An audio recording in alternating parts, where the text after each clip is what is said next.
Hola amigos, ¿cómo están? Bueno, pues para mí es muy importante poder platicar con ustedes sobre un caso que ha sido tan conocido, tan sonado y que tiene tantas similitudes con otros casos, inclusive, por supuesto, el mío. Quiero compartirles este video y vamos a ir analizando poco a poco de qué se trata y cuáles son esos temas en los que podemos poner mucha más atención. Vamos a ver este video de Samuel Adrián, que me encantó, para que también, si lo quieren ir a ver completo, vayan a su canal. Y vamos a ver de qué se trata esta historia de la luz del mundo. Este supuesto apóstol del Señor, autonombrado ángel del Apocalipsis, fue el culpable de abusar de cientos, tal vez miles de mujeres y niñas. Jamás imaginé que en el lugar en donde yo me sentía más segura era en donde nos iban a pasar las cosas más aterradoras. Estas fueron las palabras de una mujer víctima de abuso al referirse a una famosa iglesia pentecostal que, según su sitio web, presumen tener 5 millones de miembros bautizados y 15,000 templos en 60 países. Así es, gente, no estamos hablando de cualquier organización religiosa. Algunos consideran a esta iglesia el fenómeno religioso más importante de los últimos 50 años. Sin embargo, detrás de sus puertas sagradas y sermones inspiradores, hay secretos y escándalos que han sacudido su fundación. Tanto así que en los últimos años su fama se ha debido más a los crímenes de sus líderes y a sus prácticas sectarias que a sus sermones y obras de caridad a la comunidad. Y bueno, esta es una de las partes que quiero hacer un pequeño paréntesis para decirles que es muy importante que todos tengamos muy conscientes, seamos muy conscientes de la organización en la que formamos parte. A lo mejor formas parte tú de una organización, a lo mejor tú eres líder de una organización y necesitas estar preparado, no solamente porque a lo mejor en el caso de la luz del mundo las cosas son demasiado graves y demasiado notorias, aunque las personas que estaban ahí dentro no lo podían notar, sobre todo los que crecieron en la iglesia.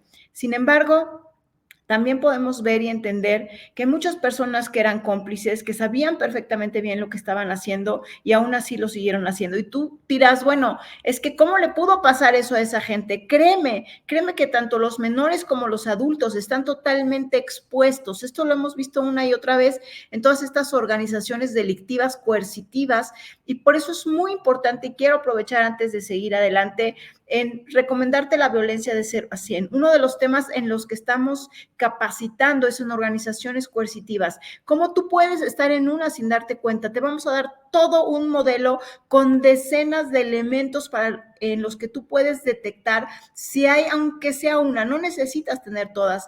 Si estás en una o dos, la mayoría de las organizaciones tienen elementos sectarios y ni siquiera nos hemos dado cuenta, pero sobre todo, si tú eres líder, necesitas prepararte. No seas sabio en tu propia opinión. Vamos a continuar viendo el video.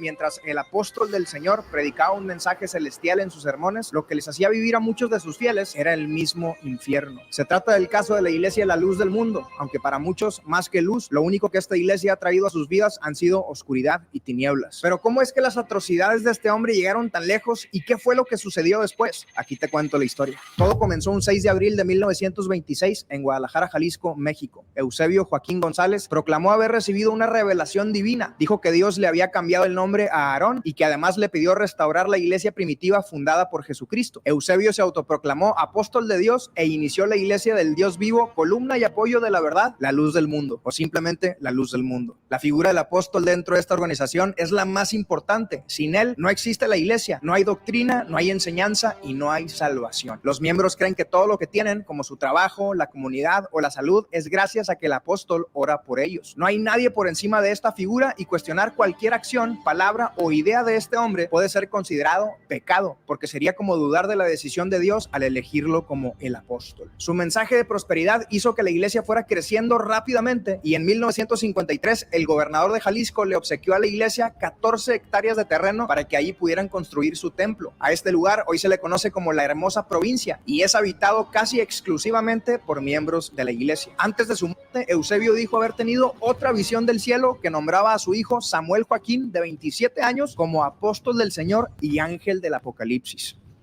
Bueno, Eusebio murió a los 66 años y dejó a cargo de alrededor de 100 templos y 15,000 miembros a su hijo. El liderazgo de Samuel se centró en el crecimiento internacional de la iglesia, la cual se expandió a 50 países y en la construcción de un templo nuevo dentro de la Hermosa Provincia. El edificio tardó 8 años en ser construido y se financió con ofrendas y mano de obra de los miembros. Y ojo, cuando digo ofrendas no me refiero al diezmo, porque los diezmos que da la gente en la luz del mundo son íntegros para el apóstol. Para todo lo demás pedían aportaciones especiales.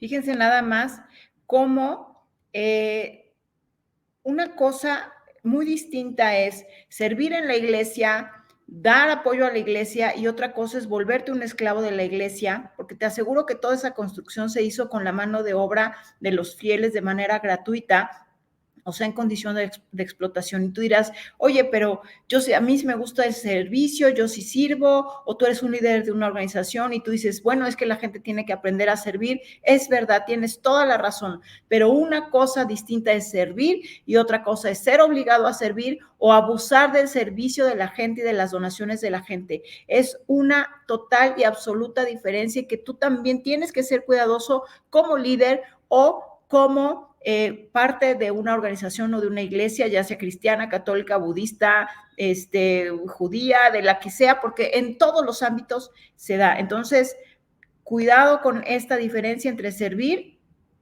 y ser abusado mientras sirves. Diferencia de su padre, Samuel, o el ángel del Apocalipsis, sí estuvo involucrado en escándalos durante su vida. Se decía que manipulaban y controlaban a la iglesia con métodos sectarios, pues se predicaba que todo el que no fuera parte de la luz del mundo estaba destinado a condenarse eternamente. Además, Samuel Joaquín llevaba una vida bastante extravagante, llena de gastos exagerados e innecesarios, como cuando compró un zoológico de animales exóticos en Texas. Aunque bueno, ¿quiénes somos nosotros para juzgar? Nadie sabe si en realidad este ángel apocalíptico recibió alguna revelación en donde se le animaba a construir un arca. Pero en fin, al parecer era tanta la opulencia que muchos les apodaban la familia real y a sus hijos les llamaban príncipes. Y gente, esto es solo la punta del iceberg. Lo que sucedía a puertas cerradas era mucho más escalofriante y perverso. Samuel formó un grupo íntimo llamado los incondicionales. Estas eran personas dispuestas a lo que sea por él. Se enfocaba más en los jóvenes y los hacía firmar una carta que le daba el poder de controlar absolutamente todo de ellos, hasta con quién casarse. Imagínate, hubo a quienes se les avisaba solo con unos días de anticipación que tenían que casarse, y algunos de ellos ni siquiera sabían con quién se iban a casar. Terminaban descubriéndolo el día de su boda. Sin embargo, nadie dudaba de que Samuel Joaquín tenía la sabiduría de Dios para elegir, y eso era suficiente para obedecer ciegamente. Lo peor es que Samuel usaba a estos jóvenes incondicionales para su propio beneficio y su vida de y solo unas pocas víctimas valientes se atrevieron a levantar la voz. En los 90, 5 mujeres anónimas y un hombre llamado Moisés Padilla presentaron una denuncia contra Samuel, acusándolo de violación. Lamentablemente, el gobierno no actuó y el caso fue desestimado por la falta de evidencia, aunque muchos creen que esto se debía a sobornos que él hizo a gente del gobierno. El caso es que las víctimas no recibieron ningún tipo de apoyo, ni de otros líderes de la iglesia, ni de las autoridades. Por el contrario, a las víctimas les arruinaron la vida. La iglesia las trató con hostilidad, las consideraron apóstatas y, por si fuera poco, sufrieron el rechazo de sus propias familias, a quienes evidentemente les habían lavado el cerebro por completo. Amigos, este proceso de grooming y de abuso comenzaba desde la niñez de los miembros de la iglesia. Desde pequeños, sus padres les enseñaban que Samuel Joaquín era lo más importante de sus vidas y que servirle era la máxima bendición. Por su parte, wow, esto también es muy importante, amigos, porque imagínense nada más qué terrible situación el hecho de descubrir una vez más que, como ustedes saben, como en nuestro caso, la autoridad en México sabía y no hizo absolutamente, denunciaron las víctimas y no se les hizo caso. Encima de todo, no solamente no se les hizo caso, sino al líder lo ponen como un wow, como le da el gobierno, le da ahí lugares privilegiados para que pueda ser aplaudido, alabado. Imagínense nada más qué cosa tan terrible. Y te quiero decir otra cosa, los incondicionales, no debemos ser incondicional de nadie, ni de nuestros propios hijos. Y ustedes dirán, ¿cómo no voy a ser incondicional ni de mis propios hijos? No podemos ser incondicionales ni de nuestros propios hijos cuando las cosas no están bien. Por ejemplo, hemos visto hijos feminicidas que sus padres, su madre, su padre los protegen para que no den la cara ante lo que hicieron, que se vuelven cómplices y copartícipes de sus propios hijos para que no sean descubiertos. Imagínense nada más de lo que estamos hablando. No podemos ser incondicionales ni de nuestros propios hijos si lo que están haciendo es ilícito, si lo que están haciendo es ilegal. No podemos ser incondicionales de absolutamente nadie. Que nadie nos llame la incondicional, como dice la canción de Luis Miguel, que nadie nos llame el incondicional. Siempre nuestra única cosa en la que podemos ser incondicionales es con respecto a los valores, a la legalidad, a la verdad, a la justicia, a lo que es derecho. Entonces, es exactamente lo contrario que estas personas que son captadas para estas sectas, para estas organizaciones delictivas, coercitivas, son instruidos para ser incondicionales. No lo permitamos. No podemos ser incondicionales absolutamente de nada. Y el Estado, nuevamente, una vergüenza absoluta el haber desprotegido a las víctimas. ¿Les suena parecido a algún otro caso? Bueno, pues ahí está nada más. El supuesto ángel del apocalipsis tenía sus propias estrategias para abusar exitosamente de estas personas. Este hombre usaba a sus propias secretarias como agentes para buscar y preparar mentalmente a sus víctimas y desensibilizarlas a lo que venía. En muchos casos, cuando las jóvenes tenían alrededor de 14 años, las elegían para ser parte de un grupo privilegiado que podía servir al apóstol Samuel a la hora de la comida. De este grupo elegían a las favoritas del apóstol y se les daba la tarea de entretenerlo, generalmente con bailes inocentes. Y entonces, después de esto, una vez más elegían a algunas de las jóvenes de este grupo privilegiado para pasarlas al siguiente nivel, a un grupo privado. Y aunque ellas creían que cada nivel les traería más bendiciones, es aquí donde empezó su verdadera pesadilla. Los bailes se tornaron más sexuales y les pedían que se quitaran la ropa y que practicaran actos sexuales entre ellas mientras las fotografiaban. Imagínate, les decían que eran privilegiadas, que lo que estaban haciendo era un acto espiritual que las acercaba más al apóstol y a Dios. Y lo más triste es que algunas estaban tan manipuladas desde niñas que sentían un amor y un respeto tan grande por el apóstol, de manera que sin titubear aceptaban hacer todo lo que les pedían. Después llegaba el momento en que alguna de las secretarias les preguntaba: ¿estás agradecida con el apóstol? Sí, entonces debes demostrar tu agradecimiento con lo más preciado que tienes, y eso es tu vida. Después de que este hombre enfermo abusara de ellas, la secretaria tomaba un pañuelo para recoger la sangre y mostrársela a Samuel como señal de que las jóvenes eran vírgenes. Y es así como el apóstol Samuel Joaquín convertía a sus jóvenes víctimas en concubinas para usarlas cada vez que se le antojara. E incluso si estas jóvenes se llegaban a casar, él las seguía llamando para que les sirvieran. Este monstruo no tenía límites. Este viejo asqueroso y sus ayudantes les hacían creer a sus víctimas que el ser sus esclavas sexuales iba a ser la bendición más grande que podían recibir en su vida. Sin embargo, obviamente esto terminó siendo una maldición que las dejaría marcadas para siempre. En el 2014 También te quiero platicar que en el libro Todo a la Luz, el libro que estoy publicando y que deseo con todo mi corazón que lo tengas, que puedas ayudarnos a que la verdad retumbe, retumbe y retumbe y llegue hasta donde tenga que llegar. Porque al igual que en el caso de las chicas de la Luz del Mundo, México les robó la justicia, México nos robó la justicia a nosotras, pero nadie podrá robarnos la verdad. Y algo que quiero comentarte es que justamente una de las similitudes que te voy a explicar en el libro es este tema de la virginidad. Era importante, era relevante, ¿por qué? ¿Por qué esto parece ser un elemento importante? Vamos también a descubrirlo en el libro Todo a la Luz, y te digo, es una de las similitudes tan dolorosas, grotescas, lastimosas que podemos ver entre este caso de la Luz del Mundo y el caso que pues nosotras nos tocó vivir. Vamos a seguir viendo el video, pero de verdad me duele tanto ver tantas cosas que son tan parecidas. Vamos a verlo.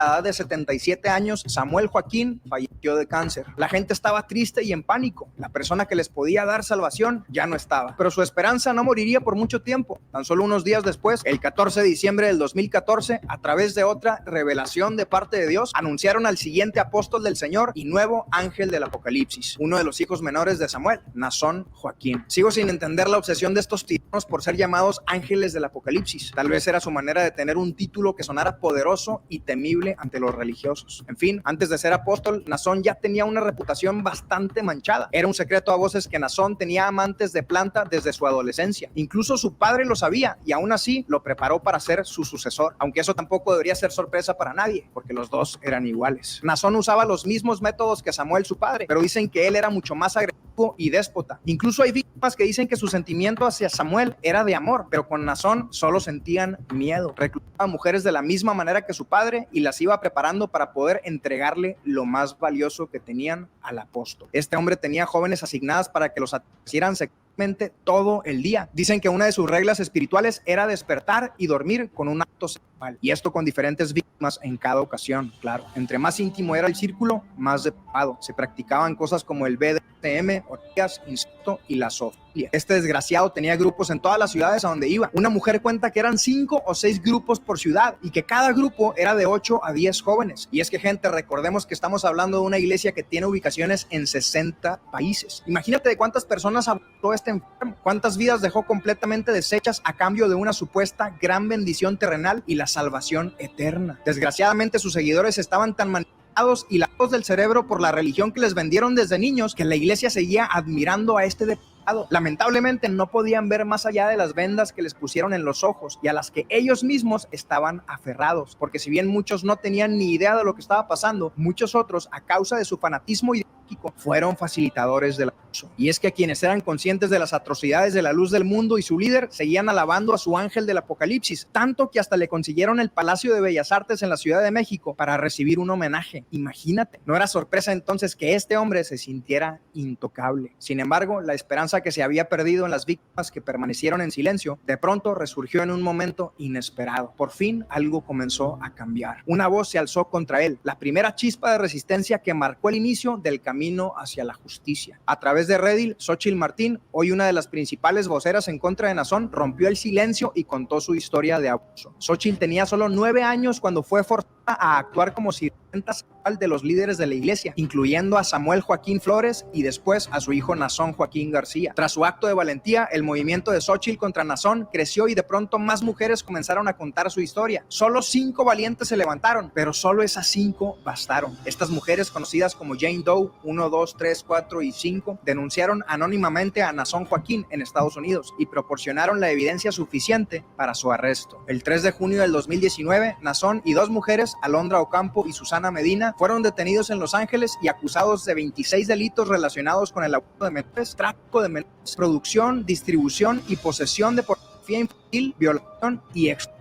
Una tercera mujer, Azaela Rangel, también estaba en la orden de arresto, pero hasta el día de hoy se encuentra prófuga de la ley. La gravedad de los crímenes de este delincuente y el riesgo de fuga hizo que le pusieran una fianza de $90 millones, la más alta de la historia de California y una de las 10 más altas de la historia de Estados Unidos. Pero irónicamente, como si se tratara de una mala broma, durante todo el juicio la iglesia lo siguió apoyando, incluso muchas de sus víctimas. A la congregación en general, los líderes les decían que el juicio era obra de Satanás, que lo mejor era no investigar nada de lo que estaba sucediendo, porque obviamente no querían que se enteraran de las atrocidades que había cometido su querido líder. Alondra Ocampo, quien le ayudaba a conseguir mujeres a Nazón, confesó y aceptó todo a cambio de una sentencia reducida de 4 años. Fíjense nada más cuántas similitudes, fíjense lo tremendo de lo que estamos viendo en este momento, fíjense nada más cómo estas chicas se encuentran totalmente desprotegidas en México, hacen caso omiso a su denuncia, lo que sigue es totalmente lo contrario, le rinden homenajes, le dan esto, le abren el Palacio de Bellas Artes, bueno, cuántas cosas, ¿no? Que híjole, parece que son copia y calca y imagínense que tienen que ir a Estados Unidos a encontrar la justicia que México les robó, que México se pasó por el arco del triunfo. Y allá yo vi un video de la fiscal como cuando Ay, miren, hasta las patrullas están sonando. Como un video de la fiscal estaba hasta con la voz cortada, entrecortada, quería llorar de ver, de escuchar las atrocidades, de poder expresar que ahí en Los Ángeles iba a poder haber justicia. Y quiero decirles otra cosa. Observen ustedes cómo las nombran Yendo 1, 2, 3, 4 y 5. Nadie está, pero quiero saber su nombre, pero quiero saber su nombre, pero quién es, pero tal vez es Juanita Martínez, Lupita Hernández. O sea, imagínense nada más cómo hoy podemos entender tantas cosas cuando analizamos otros casos, cuando podemos ver a través de otros casos y nos volvemos informados, preparados, capaces, competentes, no sabios en nuestra propia opinión, sino analizamos a través de otros contextos para que podamos entender cada caso de una manera mucho más objetiva. Nadie está tratando de ver quiénes son las Jane Does. ¿Por qué? Ahora, algo que veo sí veo en este caso es que yo sí considero que estas chicas, ellas sí son víctimas. Las chicas que reclutaron, para mí este es el único caso que conozco hasta el día de hoy en donde a ellas las considero víctimas, pero aún así tuvieron que pagar, amigos, porque las personas tienen que pagar sus actos. Y observen algo tan característico. Esta chica, en lugar de mantenerse tratando de mentir y desestimar a las otras víctimas, confiesa, a lo mejor por un acuerdo, pero estoy segura que confesó. Esto es una opinión personal, pero yo estoy segura que confesó porque ella no podía aguantar en su corazón la mentira. Si tú no confiesas y no eres capaz de permitir que se sepa la verdad, es que entonces esa verdad la entiendes perfectamente, entonces no eres víctima y entonces a ti no te dolió esa verdad porque quieres ocultarla. Porque las víctimas siempre quieren que se sepa la verdad. Si tú lo que tratas es de que se sepa la mentira, entonces es que no eres víctima. Así de fácil y de sencillo. Vamos a terminar de verlo. Entre las cosas más escalofriantes de lo que contó es que estas monstruosidades venían sucediendo desde 1926. Todo había comenzado con Eusebio y además toda la familia sabía y participaba de esta vida degenerada. Gente, estos desgraciados cometieron casi 100 años de abusos sin consecuencias. Se cree que fueron miles de víctimas y en muchos casos se descubrió que la madre y abuela de las víctimas también habían sido víctimas de estas mismas personas. Alondra también fue víctima. Nazón Joaquín abusó de ellas y psicológicamente. Lamentablemente la programaron desde niña para convertirse en una facilitadora de los abusos de estos hombres. Su abuso comenzó a los 8 años a manos de Samuel Joaquín y años después continuó con su hijo Nazón. Así que prácticamente todos los abusos de los que se le estaba acusando junto con Nazón, ella también los experimentó por décadas. Desgraciadamente, en su mente completamente engañada y destrozada, ella estaba trabajando para el elegido de Dios. Las audiencias previas al juicio fueron muy complicadas, ya que no había evidencia física de que Nazón hubiera forzado a estas mujeres a hacer las cosas que les pedía. Y es que, amigos, al haber estado manipuladas desde niñas, no era necesario obligarlas. La realidad es que al pensar que estaban haciendo un acto agradable a Dios, o su miedo de perder su salvación, o ser rechazadas por su comunidad, era suficiente para que ellas accedieran. Como dijo una de ellas, no hay necesidad de ponerle un arma a la cabeza a una persona para hacerla que haga algo indebido. Lo que hacen es corromper los valores, corromper la moralidad. Pero, gente, la injusticia más grande estaba por suceder. Tan solo 3 días antes de que iniciara el juicio, Nazón firmó un acuerdo que le dio únicamente 16 años y 8 meses de prisión a cambio de aceptar la culpa por 3 cargos de abuso a menores. Imagínate la decepción y el sentimiento de impotencia de las víctimas que le rogaban al juez que las escucharan y que se hiciera justicia. Sin embargo, al parecer, el juez Ronald S. Cohen no tuvo opción y aceptó el acuerdo. Sus palabras antes de cerrar el caso fueron: nunca dejo de asombrarme de lo que algunas personas hacen en nombre de la religión y de cómo se arruinan vidas con el pretexto de servir a un ser supremo. Después se dirigió a las víctimas con voz entrecortada y les dijo: en este momento me disculpo, mis manos están atadas, los abogados hacen lo que hacen, pero el mundo las ha escuchado, se los prometo. A los familiares les dijo que debía darles vergüenza por abandonar a estas mujeres y para terminar volteó con Nazón y le dijo: usted es un depredador sexual. Originalmente eran 26 cargos en su contra y una fianza de 90 millones. Este caso se trataba de algo sumamente serio, pero al final todo se redujo a una ridícula sentencia de 16 años. Y aún más frustrante fue saber que solo unas semanas después le redujeron la sentencia a 11 años y 8 meses por buena conducta. Hazme el favor, gente, tan solo hagamos la comparación con el caso de Keith Raniere, el líder de la secta NXIVM. A él le dieron 120 años por los delitos de pornografía infantil y trabajo forzado. O a Harvey Weinstein, un magnate cinematográfico, que le dieron 38 años por 3 cargos de violación Pero a esta basura apocalíptica solo le dieron 11 años, porque supuestamente el ángel se portó muy bien en la cárcel. Sorprendentemente, a pesar de todos sus delitos y la propagación masiva de su caso, el día de hoy Nazón sigue liderando a la iglesia a través de llamadas y cartas. Sus miembros continúan defendiéndolo y considerándolo una persona íntegra. Afirman que la iglesia sigue firme y que esperan que pronto el apóstol del Señor sea liberado. En México también hay demandas civiles y penales en contra de Nazón, y las víctimas están pidiendo que otras personas también se atrevan a denunciarlo para que no salga de la cárcel, pues se espera que él sea liberado en marzo del 2031. Ojalá el sistema no vuelva a fallarle a las víctimas y se pueda hacer justicia para todas ellas. Amigos, este caso es un gran recordatorio de la importancia. Qué tremendo, de verdad, cuántas similitudes, cuántas cosas en este caso que a mí me impacta, me duele muchísimo, me costó muchísimo trabajo ver el documental, me dio mucho dolor y recuerdo que simple y sencillamente, mientras los países no hagan lo que tienen que hacer, este tipo de cosas no van a dejar de ocurrir. ¿Cuántas similitudes con nuestro caso de tantos intentos de las víctimas por tantos años de que se haga justicia y sigue México desaparecido, sigue México omiso, sigue México dormido, sigue México dando la vuelta a las víctimas y tienen que las víctimas que ir a buscar a otro lugar la justicia que México les ha robado? Y quiero decirles algo, imagínense que estas chicas, que en único caso exclusivo las considero víctimas, en lugar de decir la verdad, se hubiera puesto a decir que realmente las víctimas eran las malas, que realmente las víctimas eran las ambiciosas, que realmente las víctimas eran las coquetas. ¿Se imaginan? ¿Se imaginan ustedes? ¡Wow! Pues eso es lo que hemos visto en el nuestro. Y quiero decirles otra cosa. También me di cuenta, justamente lo que dice Samuel Adrián, me di cuenta exactamente cómo es posible. En el caso de Kit Raniere, ¿saben qué? Era una víctima de pornografía infantil. Y todas las demás prácticamente todas eran mayores, lo cual no le quita la gravedad. Pero aquí hay tantas niñas, tanto dolor, y a Kit Raniere le dan 100 años. Señores, a Harvey Weinstein que fue un acosador, un asqueroso, pero también no es que sea competencia de dolor, pero no se compara con el de La Luz del Mundo.